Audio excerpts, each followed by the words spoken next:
ఎప్పుడైతే శోధన వస్తుందో వారికి తెలియకుండానే లోపల నుంచి దేవుని వాక్యం పలుకుతుంది. కాబట్టి ఆ సమయంలో నువ్వు ఆలోచించవు, కానీ ఆ వాక్యము నీలోంచి మాట్లాడుతుంది. కానీ ఎప్పుడు మాట్లాడుతుంది ఆ వాక్యము? నువ్వు దాన్ని నూరి పోసినప్పుడే. ఇటువంటి వాక్యము మనం హృదయంలో నాటినట్టయితే ఈ భయము, భీతి అనేటువంటి శోధన వచ్చిన దాన్ని మనము జయించడానికి ఆస్కారం ఉంటుంది. హల్లెలూయా. భయము, ఈ భీతి అనేది ఎటువంటిదంటే, ఇంగ్లీష్లో ఒక మాట రాశాను, fear causes you to lose and give up before you lose. నువ్వు నిజంగా ఓడిపోక ముందే నువ్వు లోపల ఓడిపోతావు. నువ్వు లోపల ఎప్పుడైతే ఓడిపోయావో ఇంక గెలవలేవు నువ్వు. అందుకే నీవు నీ విశ్వాసంలో నువ్వు బలపరచుకోవాలి. వాక్యం అనేటువంటి వాక్యములో నిన్ను నువ్వు బలపరచుకోవాలి. జాగ్రత్త వినండి. 1 సమూయేలు 17వ అధ్యాయము 10వ వచనం చూసుకుందాం. 10-11 చదువు. ఈ దినమున నేను ఇశ్రాయేలుల సైన్యములను తిరస్కరించుచున్నాను. ఒకరిని నియమించిన ఎడల వాడును నేనును పోట్లాడదుమని ఆ ఫిలిస్తీయుడు చెప్పుచూ వచ్చెను. సౌలును ఇశ్రాయేలు అందరూ ఆ ఫిలిస్తీయుని మాటలు వినినప్పుడు బహుభీతులైరి. చూస్తారా, ఎప్పుడైతే వాడు సవాలేశాడో, ఎప్పుడైతే వాడిని ఛాలెంజ్ చేశాడు, ఎవరు? గొలియాత్. సౌలు, ఇశ్రాయేల్ జనం ఎవరండి వీరు? అబ్రహాము సంతానం. అబ్రహాము సంతానానికి దేవుడికి వాగ్దానం ఇచ్చాడు. మొదటి ఆదికాండము 22వ వచనము 18-19 వచనాలు చూడండి ఒకసారి.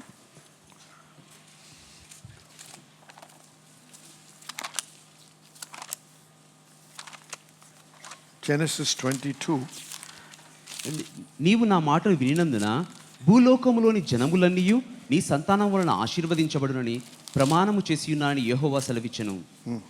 ఇంకా 17 నేను నిన్ను ఆశీర్వదించి ఆకాశ నక్షత్రములను సముద్ర తీరముల ఇసుకవలను నీ సంతానం నిశ్చయముగా విస్తరింపచేసేదను.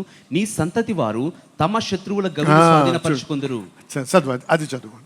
నీ సంతతి వారు తమ శత్రువుల గవిని స్వాధీనపరచుకుందురు. ఇది వాగ్దానం ఇచ్చాడు దేవుడు. నీవు నీ శత్రువులకు లోబడవు, నీ శత్రువుల్ని ఓడిస్తావు అనేది వాగ్దానం ఎవరికి ఇచ్చాడు? దేవుడు అబ్రహాము సంతానానికి ఇచ్చాడు. కానీ ఈ సమయంలో ఎప్పుడైతే గొలియాత్ వచ్చి ఈ యొక్క ఇశ్రాయేల్ జనాంగాన్ని, సౌలు రాజుని సవాలేసి ఛాలెంజ్ చేసినప్పుడు వారు ఏమయ్యారండి? భీతులైరి. ఎందుకు భీతులయ్యారు? దేవుని యొక్క మాటను మర్చిపోయారు, దేవుని వాగ్దానాన్ని మర్చిపోయి. అందుకే గుర్తుందా నేనేం చెప్పాను? నాకు ఆ రాత్రి అటువంటి సమయం, అటువంటి ఆందోళన జరిగినప్పుడు, అటువంటి భయం కలిగినప్పుడు వెంటనే ఏం చేశాను? నన్ను నేను ఏం గుర్తు చేసుకున్నాను? వాక్యమును గుర్తు చేసుకున్నాను. ఆ విధంగా జయించాను. ఉట్టి ప్రార్థన చేయలేదు, భాషల్లో ప్రార్థన చేస్తూ ఈ యొక్క వాగ్దానాలు, నాకు తెలిసిన వాగ్దానాలన్నీ, దానికి సంబంధించిన వాగ్దానాలన్నీ నేను గట్టిగా మాట్లాడడం మొదలుపెట్టాను. హల్లెలూయా. చూసారా, అర్థమవుతుంది అందరికీ? అయితే ఈ భయము, భీతి అనేది వచ్చినప్పుడు ఏం చేస్తుందంటే, ఆ మాటలు, దేవుని యొక్క వాగ్దానాన్ని, దేవుని యొక్క ప్రమాణాన్ని మర్చిపోయేటట్టుగా చేస్తాడు.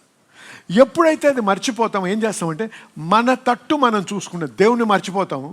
మనతో ఎవరున్నారు, మనలో ఎవరున్నారో మర్చిపోతాం. ఏమన్నాడు దేవుని యొక్క వాక్యం? Greater we see that is within you then he that is in the world. నాలో ఉన్నవాడు లోకములో ఉన్నవాని కంటే గొప్పవాడు. అది మర్చిపోతాం, అందుకే భయపడతాం. ఒక దయ్యం పట్టినోడిని పట్టరండి, ఇక్కడ ఎంతమంది మీరు పారిపోతారు తెలుసా? ఎందుకు? వాడు మీ మీద వాడు మిమ్మల్ని హాని చేస్తాడని, లేకపోతే వాడిని వదిలి మీలోకి వస్తాడేమో అని భయపడతారు. ఎందుకు? జ్ఞానము లేదు, వాక్య జ్ఞానము లేదు, అవగాహన లేదు, ఏ విధంగా దాంతో డీల్ చేయాలో మీకు తెలియదు. కాబట్టి భయం. Lack of knowledge brings fear. అజ్ఞానము భయాన్ని తీసుకొస్తుంది. చూసారా? అదే నీకు ఆ జ్ఞానం ఉందనుకో, నాలో దేవుడు ఉన్నాడు, నా హృదయంలో, నా శరీరంలో సాతానికి స్థలము లేదు, వాడు రాలేడు అనే నిశ్చయత ఎప్పుడు వస్తావు, నువ్వు ఏమీ భయపడవు. అర్థమవుతుంది మీ అందరికీ? చూసారా? సో ఇక్కడ ఏమైంది? వారు మర్చిపోయి ఎప్పుడైతే వాడు చూస్తున్నారు, ఎవరిని చూస్తున్నారు? వాళ్ళకంటే 2 అంతలు ఎత్తుగల వ్యక్తిని చూస్తున్నారు. వాడు మాట్లాడుతున్నాడు, మాట వింటున్నారు, కళ్ళతో చూస్తున్నారు. ఇది వారిలో ఏం కలిగిస్తుందండి? భయం. విశ్వాసమైన, భయము, భీతైన ఒకే పద్ధతిలో వస్తాయి. ఎలాగండి? వినుట ద్వారా. హల్లెలూయా. వాక్యం వినుట ద్వారా విశ్వాసం కలుగుతుంది. వాక్యానికి విరుద్ధమైంది వినుట ద్వారా భయమును కలుగుతుంది. అందుకే ప్రభు ఒక మాట అన్నాడు, take heed what you here. మీరు వినువాటి విషయమై జాగ్రత్తగా ఆలోచించండి. మీరు ఏది వింటారో జాగ్రత్త అంటున్నాడు. ఎందుకు? మీరు ఏదైతే వింటున్నారో దానిని బట్టే మీ యొక్క అవగాహన, మీ విశ్వాసము లేకపోతే మీ భయము స్థిరపరచబడుతుంది. అందుకే జాగ్రత్త. ఏం సినిమాలు చూస్తున్నారో లేదో అంటలేదు, ఏది చూస్తున్నారో అంటున్నాను. జాగ్రత్త. సెలెక్టివ్ ఉండాలి. ఏది చూస్తున్నా. సోషల్ మీడియాలో వస్తాయి, క్లిప్పింగ్స్ వస్తాయి, ఏమేమో ఉన్నాయి, ఇన్స్టాగ్రామ్లో. చాలా జాగ్రత్త. ప్రతి మాట ఒక బలముతో వస్తుంది, ఒక శక్తితో వస్తుంది. It definitely effects your mind, it effects your consciousness, it effects your entire being. అందుకే వాళ్ళని ఏమంటారు? ఇన్ఫ్లుయెన్సర్స్. అంటే అర్థం ఏంటి? వారు మాట్లాడే మాటల ద్వారా మీరు మీ తలంపుల్ని మారుస్తున్నారు, మీ వ్యవహారాన్ని మారుస్తున్నారు, మీ ఆలోచన విధానాన్ని మారుస్తున్నారు, మీ అలవాట్లను మారుస్తున్నారు, మీ ప్రయారిటీస్ని మారుస్తున్నారు. అందుకే వాళ్ళని ఇన్ఫ్లుయెన్సర్స్ అంటారు. ఇన్ఫ్లుయెన్సర్ వారు ఏ విధంగా ప్రభావితం చేస్తున్నారు? మాటల ద్వారా, దృశ్యాల ద్వారా, వీటి వల్ల. అందుకే వాళ్ళని ఇన్ఫ్లుయెన్సర్స్ అంటారు. ఎవరు నిన్ను ఇన్ఫ్లుయెన్స్ చేస్తున్నారు? జాగ్రత్త. దేవుడా? ఒక ఫిల్మ్ యాక్టరా? దేవుడా? ఒక ప్లేయరా? చూసారా? మనం కొద్దిమందిని హీరోస్ లాగా చూసి వాళ్ళని వారి ప్రకారంగా వారి రకమైన జీవితం కొరకు ఆశిస్తుంటాం. వారి నిజమైన జీవితం మీకు తెలీదు, స్క్రీన్ జీవితమే తెలుసు. అది అబద్ధమని మీకు అంత బుద్ధి లేదు, అది అబద్ధమని తెలుసుకోవడానికి. అందుకే ఆ యొక్క వలలో చిక్కుపోతుంటారు జనం. చూసారా? చాలా జాగ్రత్త. ఏది వింటున్నామో, ఏది చూస్తున్నామో. ఆమేన్. హల్లెలూయా. జాగ్రత్త. ఈ రోజుల్లో భయంకరంగా మారుతున్న ఈ దినాలు. నేను నిన్న మా స్టాఫ్ మీటింగ్లో మాట అన్నాను. ఒకసారి గమనించండి. యెరూషలేములో సంఘం ఉండింది, మొట్టమొదటి సంఘం. దాని తర్వాత కొరింథీలో ఇంకో సంఘం ఏర్పరచబడ్డది. కొరింథీ సంఘములో ఉన్నటువంటి సమస్యలకి యెరూషలేములో ఉన్న సంఘంలో ఉన్న సమస్యలకి చాలా వ్యత్యాసం ఉంది. గమనించారు ఎప్పుడన్నా? యెరూషలేములో ఉన్న సంఘంలో వచ్చిన సవాల్ ఏంటి? అందరికీ సరిగ్గా డిస్ట్రిబ్యూట్ అవ్వాలి ఫుడ్ అనేది. ఏది? అందరికీ సరిగ్గా ఆహారము పంచిపెట్టాలి. కొరింథీలోకి వచ్చేటప్పటికి ఏం చూస్తున్నాము? ఇమ్మారల్ లైఫ్, అనైతిక జీవితము, అనైతిక జీవితము, అన్ని రకాల సెక్షువల్ సిన్స్ కనపడుతున్నాయి. అది యెరూషలేం చర్చ్లో కనపడటం లేదు. ఎందుకు? ఆలోచించారా ఎప్పుడన్నా? చాలా విచిత్రమైనటువంటి విషయం ఇది. ఎందుకో తెలుసా?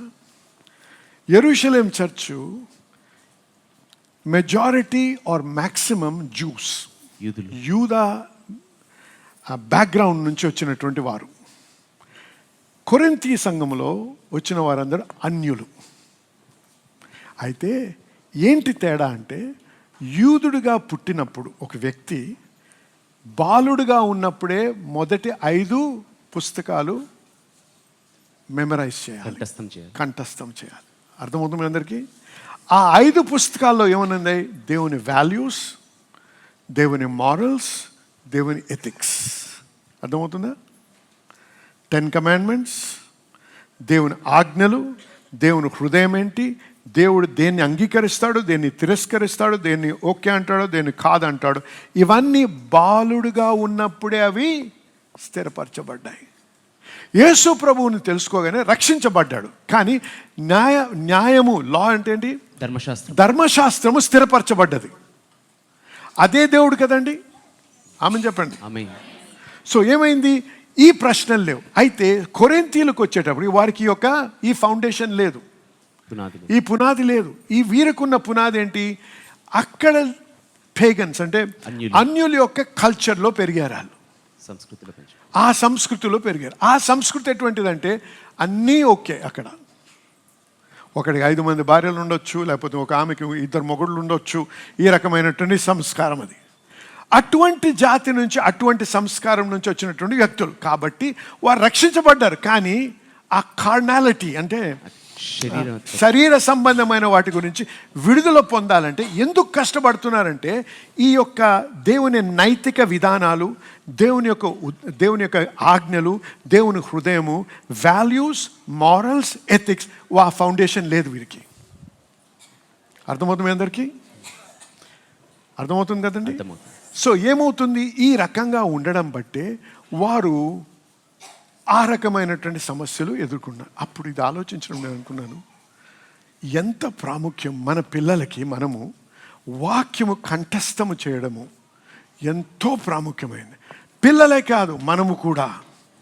అయితే ఫస్ట్ సర్వీస్లో ఒక సవాల్ ఇచ్చారు, మనము కూడా ఇప్పటి నుంచి మన ఫౌండేషన్ని సరిగ్గా చేసుకుందాం.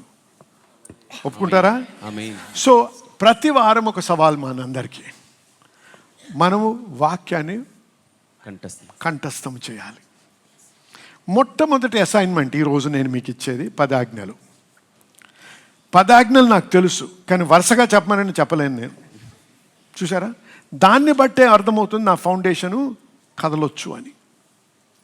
ఇప్పుడు ఏమవుద్ది, ఆ రకమైనటువంటి తలంపు, ఆ రకమైనటువంటి అన్స్టేబుల్ అస్థిరత్వం ఉన్నప్పుడు ఏమవుతుందంటే ఈ సోషల్ మీడియా ద్వారా, న్యూస్ ద్వారా, సినిమాల ద్వారా, లేకపోతే షార్ట్ ఫిల్మ్స్ ద్వారా వినడము, చూడడం ద్వారా ఏమవుతుందంటే ఎక్కువగా అటు ఇన్ఫ్లుయెన్స్, అరే నిజమే కదా, దేవుడు కూడా మారుతాడేమో, దేవుని చట్టం కూడా, అంటే లోకం ప్రోగ్రెస్ అవుతుంది, మరి దేవుడు కూడా ప్రోగ్రెస్ అవ్వాలి కదా, ఇటువంటి పిచ్చి తలంపులు కూడా రావడానికి ఆస్కారం ఉంది. అర్థమవుతుంది మీ అందరికీ? అందుకే ఈ రోజుల్లో క్రిస్టియన్స్లో కూడా క్రైస్తవులు అని చెప్పుకున్న వారు లివింగ్ టుగెదర్ చేస్తున్నారు. ఎందుకు? సంస్కృతి ఒప్పుకుంటుంది కాబట్టి. నేను నిన్న ఒక చిన్న క్లిప్పింగ్ చూశాను. వాడు ఏమంటాడు, రెయిన్బో కలర్స్ వేసుకున్నాడు, దేవుడు హోమోసెక్షువల్ని ప్రేమిస్తాడు అంటున్నాడు. నిజమే ప్రేమిస్తాడు, కానీ దాన్ని అంగీకరించాడు. దేవుడు ప్రతి పాపిని ప్రేమిస్తాడు, పాపాన్ని ప్రేమించాడు. అది పాపము అని మర్చిపోకూడదు. ఆమేన్. కాబట్టి ఇది మనము నేర్చుకొని మన పిల్లల జీవితంలో మనం నూరిపోయకపోతే రేపు ప్రొద్దున వారు బయటికి వెళ్ళినప్పుడు లోకము వారిని ఆ ఫౌండేషన్ సరిగా లేదు కాబట్టి సడన్లీ వారు రకరకాలైన త్రావుల్లో పోవడానికి ఆస్కారం ఉంది, తప్పిపోవడానికి ఆస్కారం. అందుకే మనము బైబిల్ కథలు చెప్పడమే కాదు, బైబిల్ కంఠస్థము చేపించినప్పుడు ఏమవుతుందంటే అది విత్తనముగా మారుతుంది. రైట్ సమయంలో అది ఫలించడం మొదలు పెడుతుంది. ఎప్పుడైతే శోధన వస్తుందో వారికి తెలియకుండానే లోపల నుంచి దేవుని వాక్యం పలుకుతుంది, మాట్లాడతాడు. హల్లెలూయా. దేవుని వాక్యము జీవము గలది కాబట్టి ఆ సమయంలో నువ్వు ఆలోచించవు, కానీ ఆ వాక్యము నీలోంచి మాట్లాడుతుంది. కానీ ఎప్పుడు మాట్లాడుతుంది ఆ వాక్యము? నువ్వు దాన్ని నూరి పోసినప్పుడే. ఆ ఫౌండేషన్ మనకి అవసరం. హల్లెలూయా. అర్థమవుతుంది మీ అందరికీ? ఇటువంటి వాక్యము మనము హృదయంలో నాటినట్టయితే ఈ భయము, భీతి అనేటువంటి శోధన వచ్చినప్పుడు దాన్ని మనము జయించడానికి ఆస్కారం ఉంటుంది. హల్లెలూయా. మర్చిపోకండి. కాబట్టి మనకు మొదటి సవాల్ ఏంటండి? 10 ఆజ్ఞలు. తెలుగులో అయినా చదవండి, ఇంగ్లీష్లో అయినా చదవండి, హిందీలో అయినా చదవండి, మీ ఇష్టం. తమిళ్ అయితే తమిళ్లో చదవండి. కానీ చదవడం కాదు, కంఠస్థం చేయాలి. సరేనా? ఒప్పుకున్నారు అందరూ? ఓకే. హల్లెలూయా. సరే, మా వాళ్ళకి అదేంటి అందరూ కూడా గమనించండి, దీన్ని 10 కమాండ్మెంట్స్ని మన యాప్ మీద వేస్తాం. వింటున్నారా guys? Right over there, put it on app and let's all memorize that. Let us start with this and let's memorize scripture. వారంకి ఒకటి నేర్చుకున్న సంవత్సరంలో 50+ నేర్చుకుంటాం మనం. 2 సంవత్సరాల్లో 100. హల్లెలూయా. ఈ వాక్యం చాలా ప్రాముఖ్యం, ఇది చాలా ప్రాముఖ్యం. అర్థమైందా? ఎందుకంటే దానిని బట్టే నేను యేసు ప్రభు కూడా వాక్యాన్ని కంఠస్థం చేశాడు. అందుకే ఆయన మాట్లాడినప్పుడు యూదులతో ఆయన మాట్లాడితే వారికి అర్థమయ్యేది. ఎందుకు? ఫౌండేషన్, అదే ఫౌండేషన్లో ఉన్నారు కాబట్టి. హల్లెలూయా. ఇప్పుడు యూదులకి అడల్టరీ అంటే ఏంటో తెలుసు, వ్యభిచారం. వ్యభిచారం అంటే ఏంటో తెలుసు, అది దేవునికి అంగీకారం కాదని కూడా తెలుసు. అన్యుడికి, కొరింథీలో ఉన్నవాడికి ఆ మాటే తెలియదు. ఆ రకంగానే జీవిస్తున్నారు వాళ్ళు అనేకులు. ఆ రకమైనటువంటి సంస్కృతి అది. కాబట్టి వారికి అది తెలియదు. అది తప్పు అనుకోవటం లేదు. పౌలు గారు వచ్చి వారికి బోధించాల్సి వచ్చింది అది తప్పు అని. అర్థమవుతుంది అందరికీ? జనులారా వినండి, ఈ రోజుల్లో మీరు రకరకాలైనటువంటి బోధలు జరుగుతున్నాయి, రకరకాలైన ఇన్ఫ్లుయెన్స్లు ఉన్నాయి. వీటికి మీరు పడిపోకండి. ఈ శోధనలో మీరు పడిపోయి అనవసరంగా మనల్ని మనం హానిపరచుకోకుండా దేవునికి మనం అప్పచెప్పుకొని దేవుని వాక్యంలో బలపడుతూ ముందుకు కొనసాగాలి. భయము, భీతి అనేది వచ్చినప్పుడు వాక్యాన్ని కప్పడానికి, వాక్యంను మర్చిపోయేటట్టుగా చేస్తాడు. చూడండి, వినండి, ఇంకొక వచనం చూసుకొని ముగించుకుందాం. 17వ అధ్యాయం 1 సమూయేలు 24వ వచనం చదువు ఒకసారి. ఇశ్రాయేలీయులందరూ ఆ మనుషుని చూసి మిక్కిలి భయపడి వాని ఎదుట నుంచి పారిపోయారు. చూసారా, పిరికి వారైపోయారు. భయము, భీతి అనేది పిరికితనాన్ని కలిగిస్తుంది, పారిపోయేటట్టు చేస్తుంది. చూడండి, నేను ఇలా రాసుకున్నా, ఫియర్ ప్యారలైజ్ దెమ్. ప్యారలైజ్డ్ అంటే, పారాలిసిస్ అంటే మీ అందరికీ తెలుసు కదండి, పక్షవాతం లాంటిది అనమాట. అంటే మనం ముందు కొనసాగకుండా ఆపే శక్తి ఈ భయంకి. The force of fear can cause them to lose sight of the promise of God. దేవుని యొక్క వాగ్దానాన్ని మర్చిపోయేటట్టుగా చేస్తాడు.